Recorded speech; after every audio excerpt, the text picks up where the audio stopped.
Partisipan dimohon untuk mengaktifkan kamera dan mengambil posisi siap.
Acara yang selanjutnya, sambutan, sambutan. Sambutan pertama, sambutan dari Ketua Penyelenggara sekaligus membuka acara pada siang hari ini. Kepada Saudari Devi Novitasari dipersilahkan. Bismillahirrahmanirrahim. Assalamualaikum warahmatullahi wabarakatuh.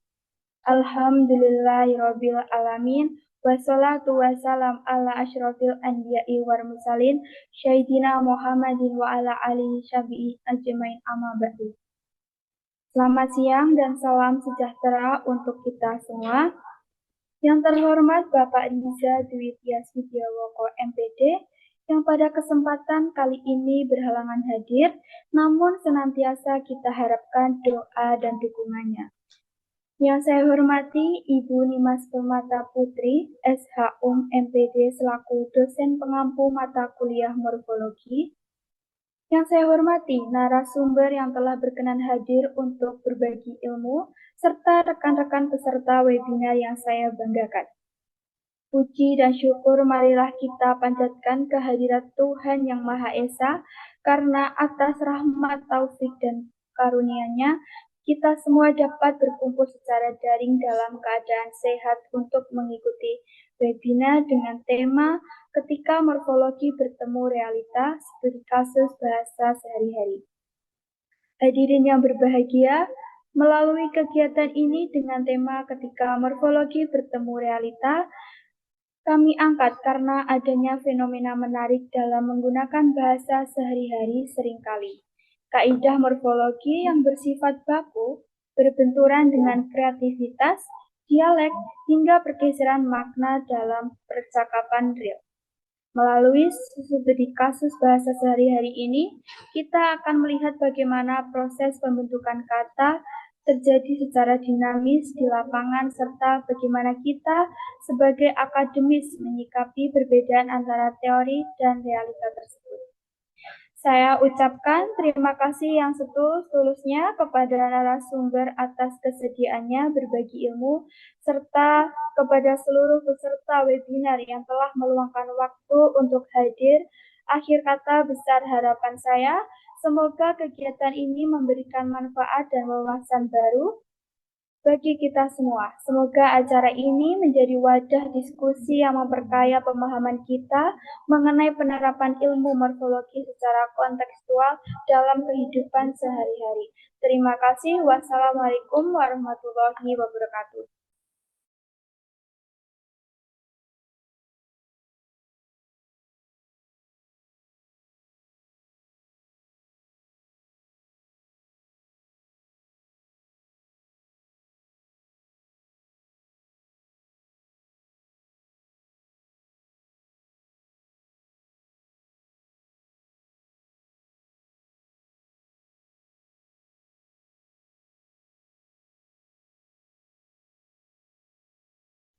Assalamualaikum warahmatullahi wabarakatuh. Sebelum memulai webinar pada siang hari ini, marilah kita berdoa terlebih dahulu. Bismillahirrahmanirrahim. Alhamdulillahirabbil alamin. Allahumma shalli wa sallim ala sayyidina Muhammadin fil awwalin wa shalli wa sallim ala sayyidina Muhammadin fil akhirin. Wasalli wasallim ala sayyidina Muhammadin fi kulli waqtin wa hin. Wasalli wasallim ala sayyidina Muhammadin fil wala'il a'la ila yaumiddin. Allahumma fir lana wa li walidina wa li masyayikhina wa li jami'i ikhwanina alladhina sabaquna bil iman wa li jami'il muslimina wal muslimat al ahya'i minhum wal amwat warfa' ilaihim darajat wa kafir anhum sayyi'at. Allahumma khtim lana min husnil khatimah. Allahumma inna na'udzubika min jahdil bala wa darki syaqa wa su'il qada wa syamatatil a'da.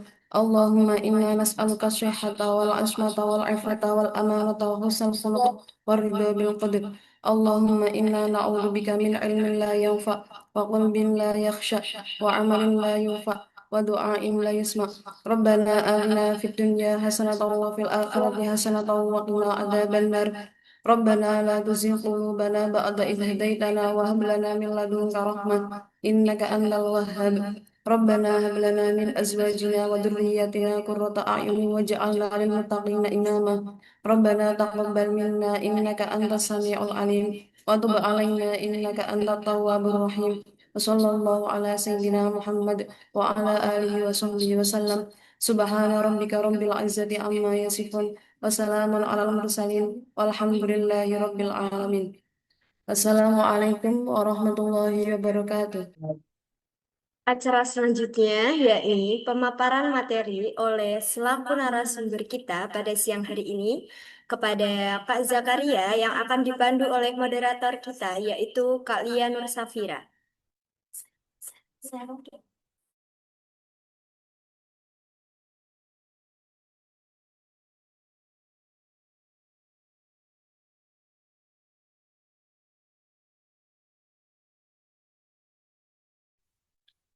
Baik, terima kasih atas kesempatan yang telah diberikan.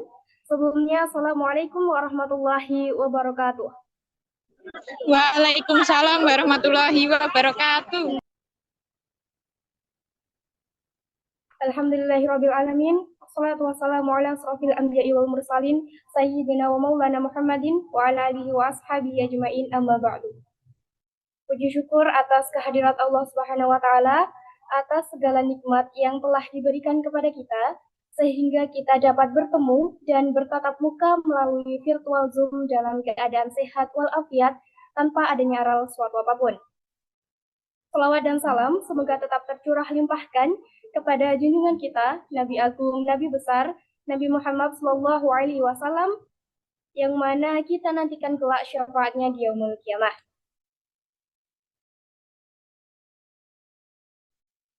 Baik, selamat siang rekan-rekan sekalian. Bagaimana kabarnya hari ini? Semoga selalu dalam keadaan sehat ya, tentunya juga tetap semangat.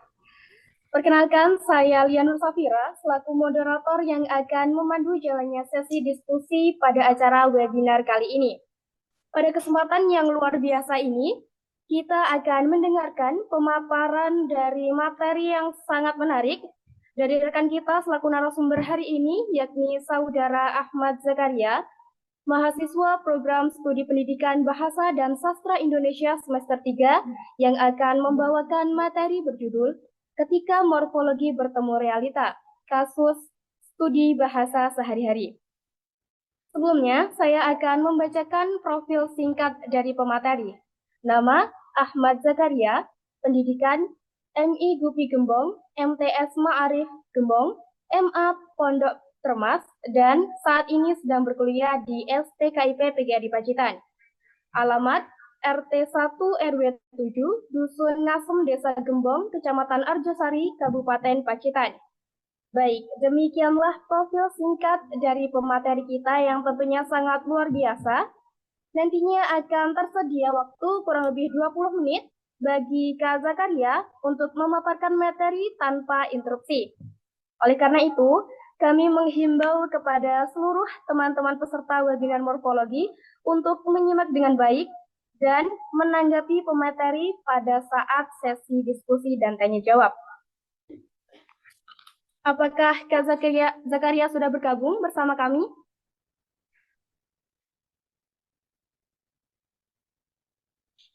Ya, sudah. Oke, baik. Kalau begitu, tanpa berlama-lama lagi, kepada Kak Zakaria selaku pemateri, waktu seluruhnya kami persilakan. Bismillahirrahmanirrahim. Assalamualaikum warahmatullahi wabarakatuh. Salam sejahtera untuk kita semua. Yang terhormat Ketua Program Studi Pendidikan Bahasa dan Sastra Indonesia, Bapak Riza Widya Switoyoko MPD, yang saat ini berhalangan tidak bisa hadir.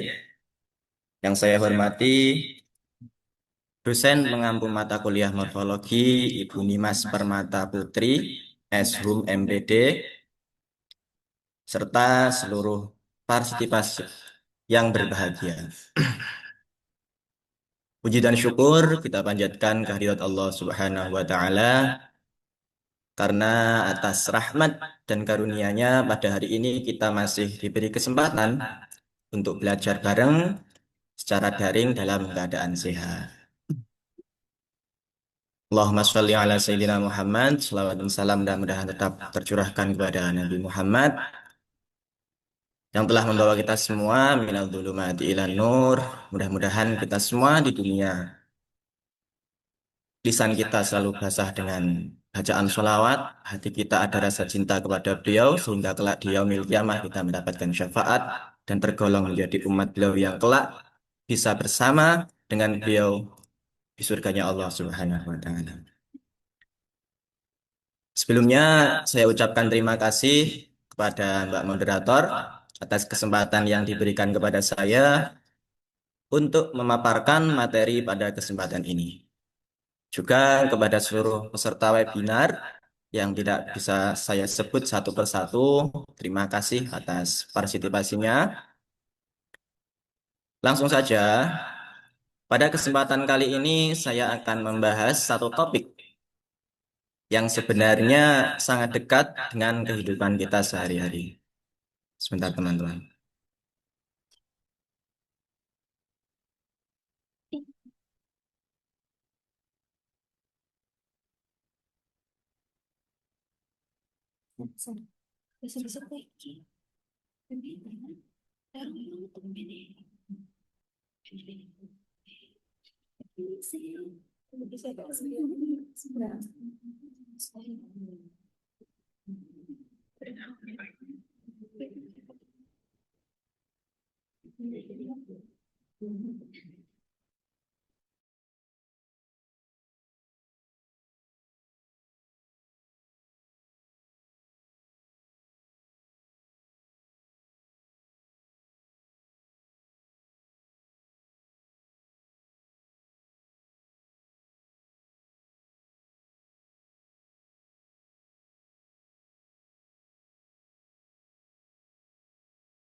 Baik teman-teman, ini PPT saya sudah muncul.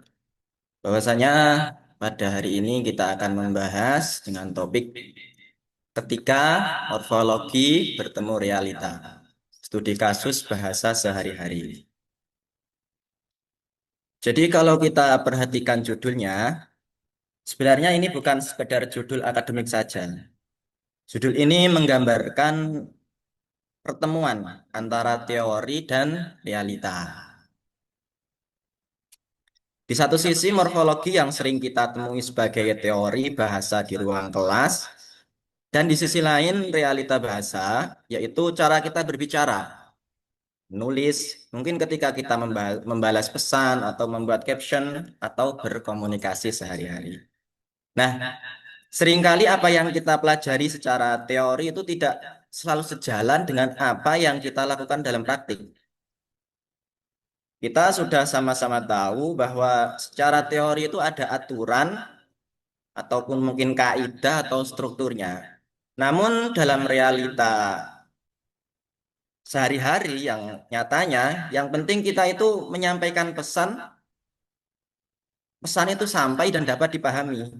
Kita jarang memerhatikan aturan-aturan atau kaidah dalam teori tersebut. Nah, pada pembahasan kali ini kita tidak akan hanya berbicara tentang benar dan salahnya saja, tapi juga mencoba memahami mengapa kesalahan itu bisa muncul dan bagaimana kebiasaan berbahasa kita terbentuk. Supaya pembahasan ini lebih jelas dan terarah, kita mulai dulu dari gambaran umumnya atau pendahuluan. Di sini saya menuliskan bahwasannya bahasa itu digunakan setiap hari dalam komunikasi lisan dan tulisan. Penutur cenderung mengutamakan kelancaran dan pemahaman makna, sehingga ketetapan pembentukan kata sering diabaikan.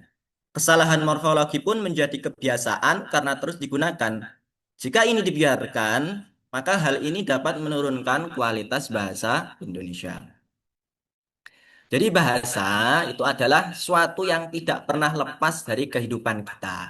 Sejak bangun tidur sampai tidur lagi, kita selalu menggunakan bahasa. Kita berbicara dengan keluarga ataupun dengan teman, kita menulis pesan, membalas chat, membuat status di media sosial, hingga menyusun tugas akademik, misal di perkuliahan, membuat makalah, membuat artikel, dan sebagainya, itu tidak lepas dari yang namanya bahasa. Dalam aktivitas sehari-hari itu, biasanya kita jarang memerhatikan atau berpikir apa yang kita, apa yang kata, apa yang, apakah kata yang saya pakai ini sudah benar secara struktur, atau apakah imbuhan yang saya gunakan ini sudah sesuai dengan kaidah? Kita jarang berpikir seperti itu ya teman-teman. Yang paling penting bagi kita itu adalah lawan bicara itu paham, pesan tersampaikan, komunikasi itu berjalan. Masalahnya, kebiasaan seperti ini itu tidak berhenti pada satu atau dua kali penggunaan. Kesalahan yang awalnya kecil, tidak disengaja, karena menjadi kebiasaan lama-kelamaan diulang terus-menerus. Karena sering digunakan, bentuk yang salah itu jadi terasa wajar. Bahkan tidak jarang dianggap sebagai bentuk yang benar. Jika hal ini terus dibiarkan, maka dampaknya tidak hanya pada bahasa sehari-hari, tapi juga merembet ke bahasa formal dan akademik. Inilah alasan mengapa pembahasan atau topik tentang morfologi ini menjadi penting. Bukan hanya sebagai teori, tapi sebagai alat untuk memahami kebiasaan berbahasa kita sendiri. Sebelum membahas kesalahan yang sering terjadi, kita perlu memahami dulu konsep dasarnya. Apa itu morfologi? Nah, morfologi itu adalah merupakan cabang ilmu linguistik yang mempelajari proses pembentukan kata. Kajian morfologi menelaah perubahan morfem menjadi kata yang memiliki makna. Proses pembentukan kata tersebut mengikuti kaidah bahasa Indonesia yang baku. Jadi, morfologi itu adalah cabang ilmu linguistik yang mempelajari pembentukan kata. Artinya apa? Morfologi tidak hanya melihat kata sebagai hasil akhir, tapi juga menelusuri bagaimana kata itu terbentuk dan bagaimana maknanya berubah. Dalam morfologi, kita mengenal istilah morfem, yaitu satuan bahasa terkecil yang memiliki makna. Di sini saya mengambil contoh. Sebagai contoh yang pertama, kata jalan. Ini sudah memiliki makna sendiri, sehingga disebut morfem bebas. Jadi morfem ada dua, kalau nggak salah itu seingat saya ada dua, morfem bebas sama morfem terikat. Ketika kata jalan diberi imbuhan ber, menjadi berjalan. Nah, di sini terjadi perubahan makna. Jalan sebagai kata dasar itu lebih bersifat kepada benda atau konsep, sedangkan berjalan menunjukkan suatu aktivitas, maknanya itu menunjukkan suatu aktivitas atau sebuah tindakan. Contoh lain, kata minum itu menunjukkan kegiatan. Ketika diberi imbuhan an menjadi minuman, maknanya bergeser dari aktivitas menjadi benda atau hasil dari aktivitas tersebut. Kemudian gigi. Kata ini mengalami proses sisipan atau imbuhan di tengah, er, sehingga menjadi gerigi. Nah, menariknya, gerigi ini tidak berarti banyak gigi ya teman-teman, melainkan menunjukkan bentuk yang bergerigi atau apa ya, tidak rata. Ini menunjukkan bahwa imbuhan tidak selalu bermakna harfiah, tetapi seringkali bersifat konseptual. Contoh yang lain lagi seperti kata bersih. Ketika diberi imbuhan di awal dan di akhir menjadi kebersihan. Maknanya berubah dari sifat menjadi keadaan atau kondisi. Nah, dari contoh-contoh ini kita bisa melihat bahwa satu kata dasar dapat menghasilkan banyak makna atau bentuk baru dengan makna yang berbeda tergantung proses morfologinya. Namun, dalam realita berbahasa sehari-hari, proses ini sering tidak kita sadari. Lalu apa penyebabnya?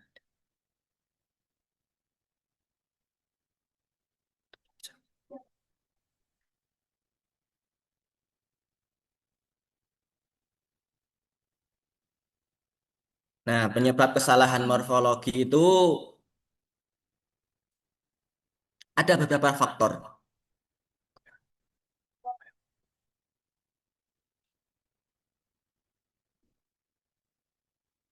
Nah, di sini saya menuliskan, di antaranya faktor yang pertama itu adalah, sebentar teman-teman.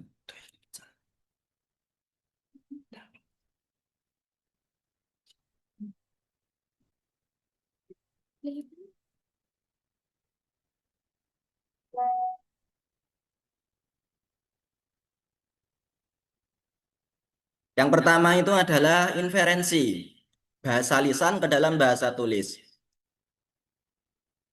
Jadi, bahasa lisan itu bersifat spontan, cepat, dan tidak memerhatikan struktur. Ketika pola ini dibawa ke tulisan formal, maka kesalahan pun akan muncul. Yang kedua adalah analogi pembentukan kata yang tidak tepat. Penutur sering menyamakan satu pola dengan pola lainnya. Padahal kaidahnya itu berbeda. Kemudian yang ketiga adalah pengaruh media sosial dan budaya populer. Di media sosial, kata yang singkat, unik, dan mudah diingat itu lebih cepat menyebar, meskipun secara kaidah tidak tepat. Yang keempat adalah penerimaan tanpa pengujian kaidah. Karena sering digunakan, bentuk yang salah diterima begitu saja tanpa pernah dipertanyakan kebenarannya. Nah, salah satu bentuk kesalahan yang paling sering kita temui itu adalah kesalahan afiksasi, teman-teman.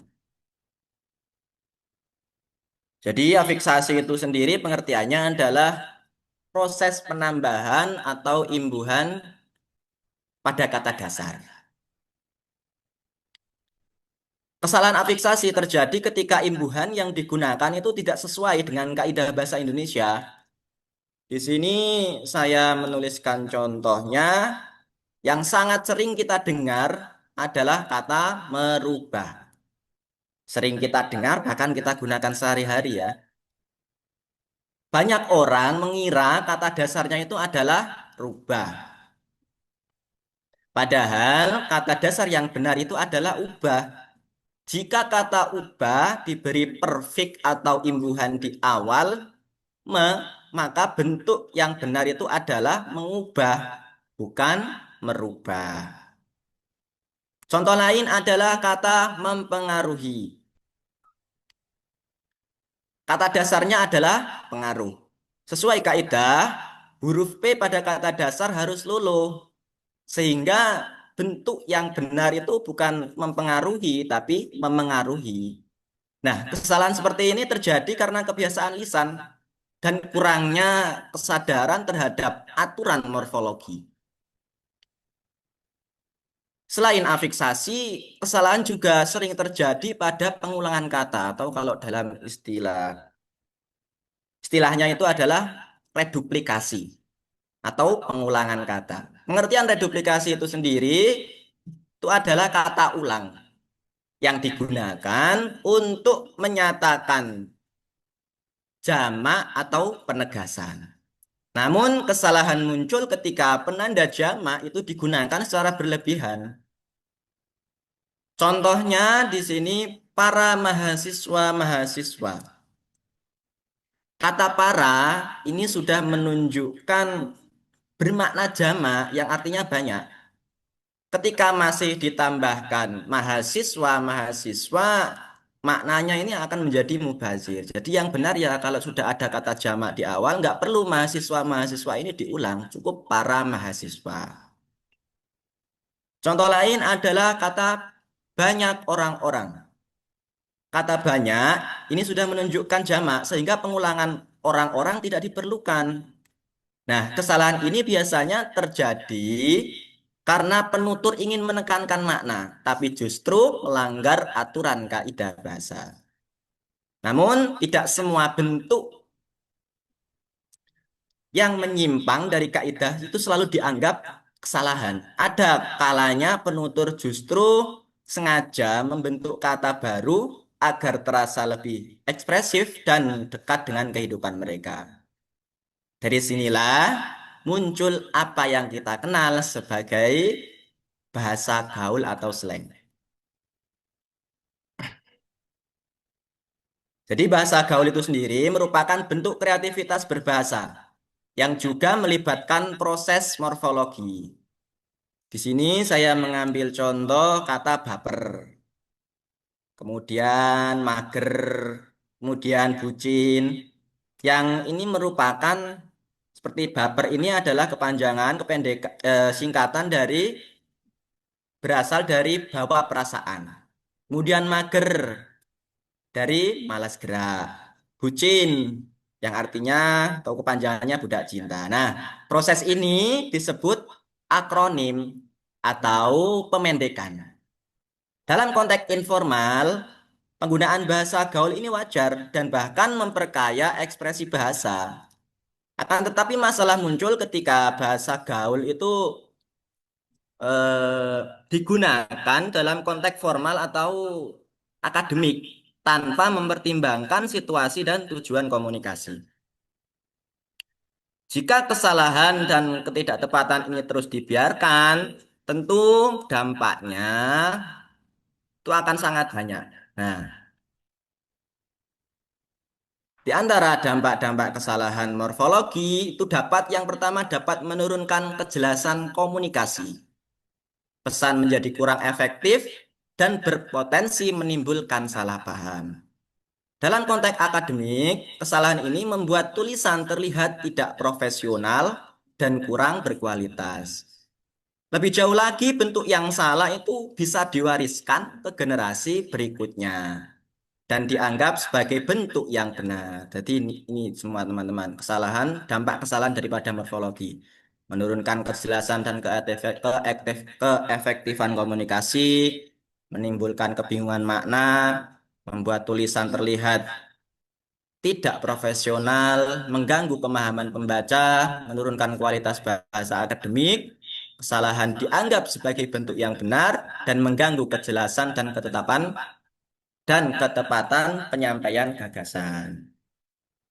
Nah, upaya untuk mengurangi kesalahan-kesalahan tersebut itu diantaranya adalah langkah yang pertama itu meningkatkan kesadaran terhadap kaidah berbahasa Indonesia. Kemudian langkah kedua adalah membiasakan diri mengecek kata dasar melalui KBBI. Langkah ketiga adalah mampu membedakan penggunaan bahasa formal dan informal sesuai konteksnya. Sebagai penutup, mari kita simpulkan pembahasan ini. Jadi simpulannya bahwasanya morfologi itu merupakan dasar penting dalam penggunaan bahasa Indonesia yang baik dan benar. Dengan memahami morfologi, kita dapat menyampaikan gagasan secara lebih jelas, tepat, dan efektif. Sebagai generasi muda, kita tentunya memiliki tanggung jawab untuk menjaga kualitas bahasa Indonesia sebagai identitas bangsa. Demikian pemaparan yang dapat saya sampaikan. Apabila dalam saya menjelaskan atau memaparkan mungkin kurang jelas atau ada kekurangan yang sangat banyak, saya memohon maaf yang setulus-tulusnya. Mungkin itu yang dapat saya sampaikan. Terima kasih.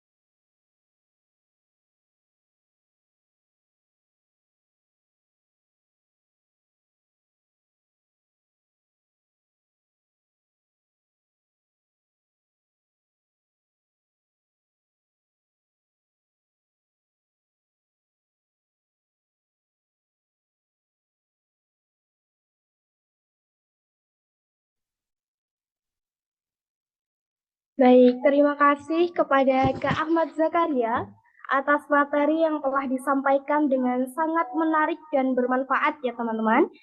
Untuk selanjutnya, kita akan memasuki sesi diskusi dan tanya jawab. Kami membuka 3 kesempatan bagi para peserta yang ingin bertanya. Silahkan menuliskan pertanyaan di kolom chat yang sudah kami sediakan.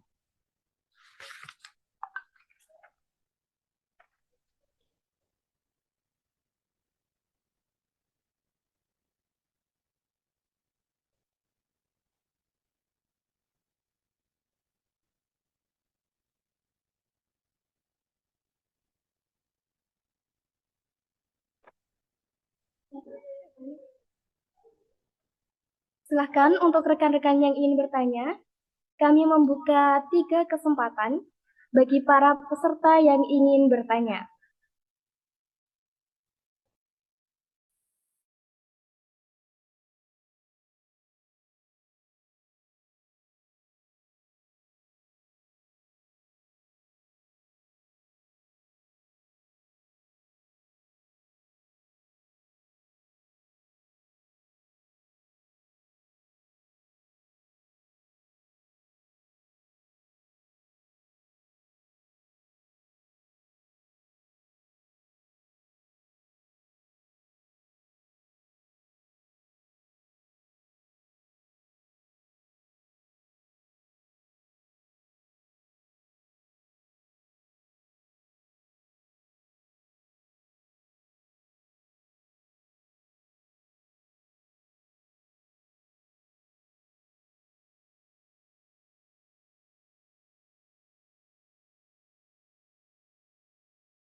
Baik, sudah ada 1 pertanyaan dari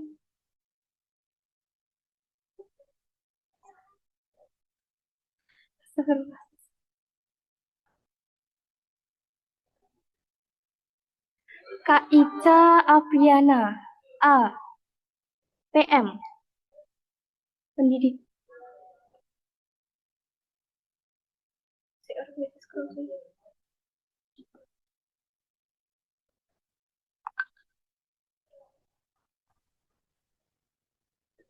Baik, Nama Ica Apriana Azhari, asal instansi pendidikan matematika. Pertanyaannya yakni, mengapa kata ngobrol tidak bisa diubah menjadi pengobrol, padahal kata ngajar bisa menjadi pengajar? Terima kasih. Monggo untuk narasumber kita, Kak Zakaria, untuk menanggapi pertanyaan ini.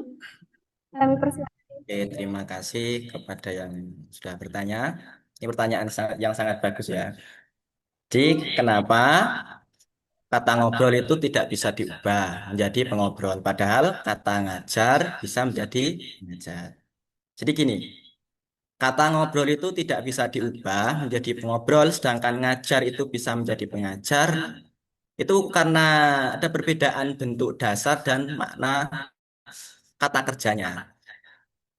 Kalau ngajar itu kan dari kata dasar ajar, dan itu merupakan bahasa yang baku, kata yang baku.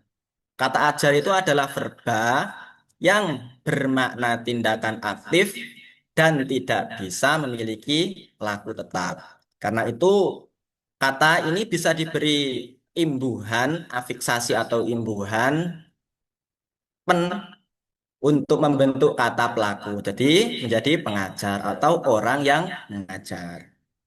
Tetapi ketika ngobrol itu kan kata ngobrol itu kan berasal dari bentuk yang tidak baku dan bersifat resiprokal atau kegiatan dua arah. Jadi ngobrol tidak memiliki kata dasar baku yang bisa diberi imbuhan pen atau afiksasi pen untuk menunjukkan kata atau untuk pelaku. Selain itu, ngobrol juga tidak menunjukkan peran pelaku profesional atau tetap. Jadi seperti itu. Terima kasih.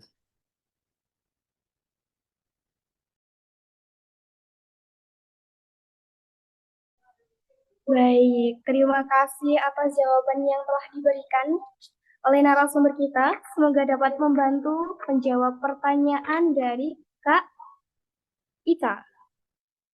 Baik, untuk pertanyaan yang kedua dari Husnul Khotimah, asal instansi pendidikan guru madrasah ibtidaiyah. Untuk pertanyaannya, bagaimana cara kita mengidentifikasi kesalahan dalam morfologis? Monggo untuk narasumber kita, Kak Zakaria, untuk menjawab Terima kasih. pertanyaan. Jadi cara kita mengidentifikasi kesalahan dalam morfologi itu ya diantaranya menentukan kata dasar. Periksa apakah kata tersebut itu memiliki kata dasar yang jelas dan baku. Jika kata dasarnya itu tidak ditemukan atau tidak sesuai, kemungkinan terjadi kesalahan morfologis. Kemudian cara mengidentifikasi lagi yaitu memeriksa penggunaan imbuhan. Pastikan imbuhan awalan, sisipan di tengah, akhiran atau gabungan atau kalau dalam afiksasi itu ada namanya perfik, infik, sufik sama konfik itu digunakan sesuai dengan kaidah. Contoh tadi kan kesalahan tadi kan kata merubah itu kan seharusnya mengubah. Kemudian mengecek atau kesesuaian makna setelah diberi imbuhan. Lihat apakah makna kata berubah secara logis dan sesuai fungsi imbuhan. Jika maknanya itu janggal atau tidak tepat, berarti ada kesalahan. Kemudian memeriksa pengulangan kata atau reduplikasi tadi. Yaitu perhatikan apakah pengulangan kata itu diperlukan atau justru dengan pengulangan kata tersebut itu nanti maknanya malah menjadi berlebihan. Contoh tadi kan para mahasiswa itu kan termasuk berlebihan. Ketika sudah ada kata jamak, ya nggak usah kata mahasiswa itu nggak usah diulang lagi. Cukup para mahasiswa itu sudah menunjukkan para di situ kata para di situ sudah menunjukkan makna jamak atau makna banyak. Mungkin seperti itu. Terima kasih. Baik.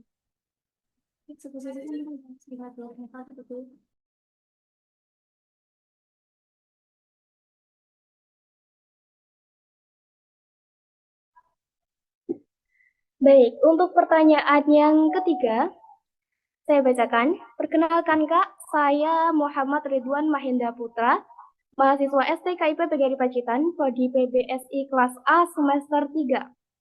Izin bertanya Kak, mengapa bentuk kata tidak baku sering lebih dominan digunakan dalam percakapan sehari-hari dibandingkan bentuk bakunya? Terima kasih. Oke, langsung saya jawab. Ini dari pertanyaan dari Mas Mahendra ya.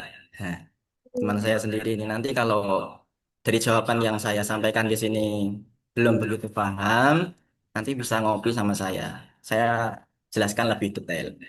Jadi gini Mas Ridwan,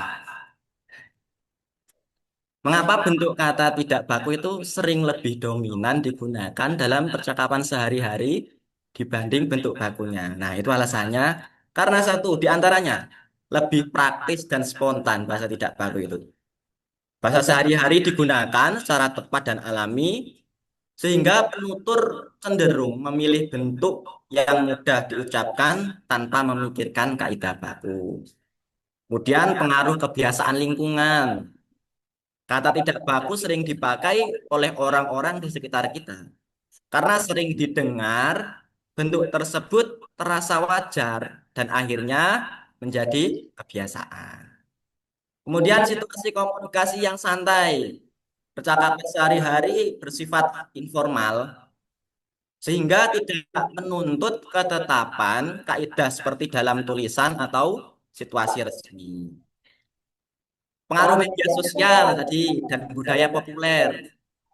Media sosial itu mendorong penggunaan bahasa yang singkat, ekspresif, dan tidak kaku, sehingga bentuk tidak baku itu lebih cepat menyebar. Jadi gitu Mas Mahendra, bentuk tidak baku itu lebih dominan karena lebih mudah.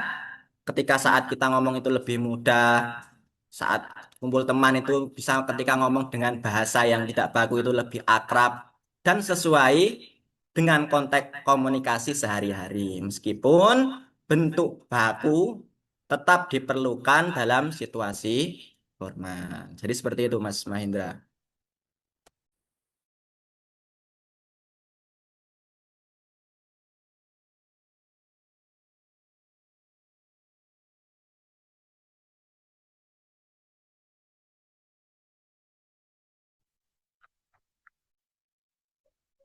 Baik, terima kasih kepada narasumber kita atas jawaban yang telah diberikan.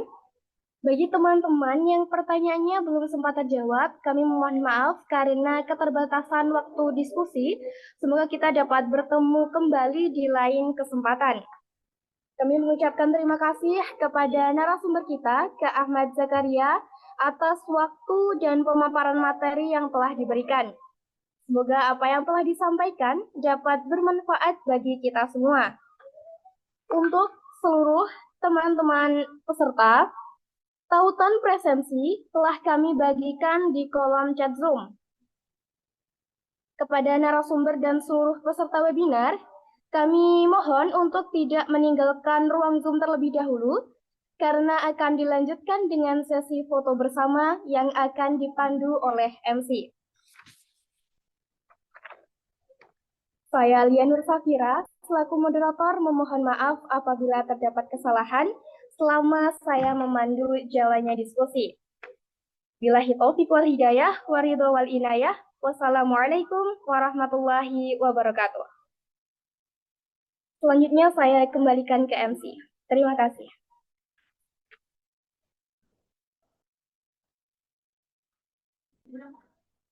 Baik, terima kasih kami sampaikan kepada Kak Lia selaku moderator pada kegiatan webinar kali ini.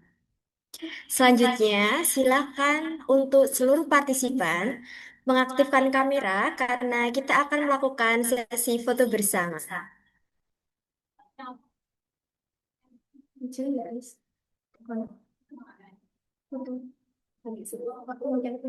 Siap?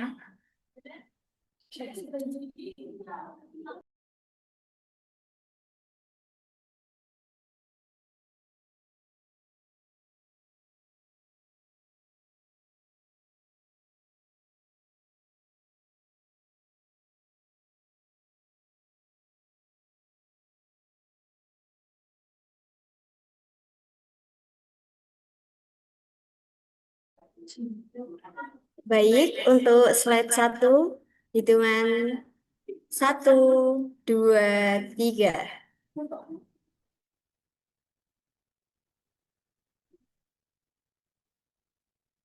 Untuk slide yang kedua, 1, 2, 3.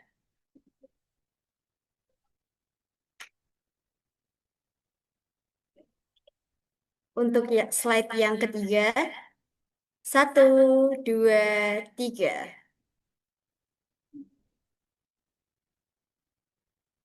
Berapa slide?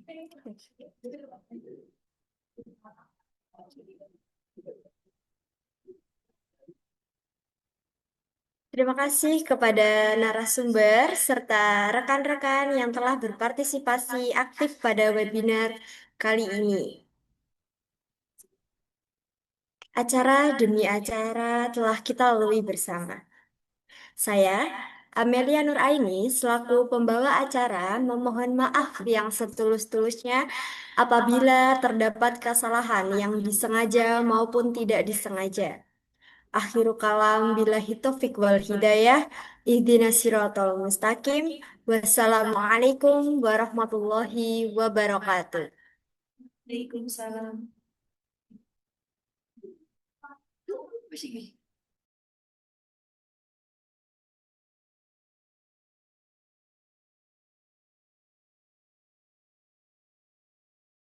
Mereka meninggalkan. Bagi yang belum mengisi presensi, silahkan mengisi link presensi terlebih dahulu. Kri, kri, kri, kri.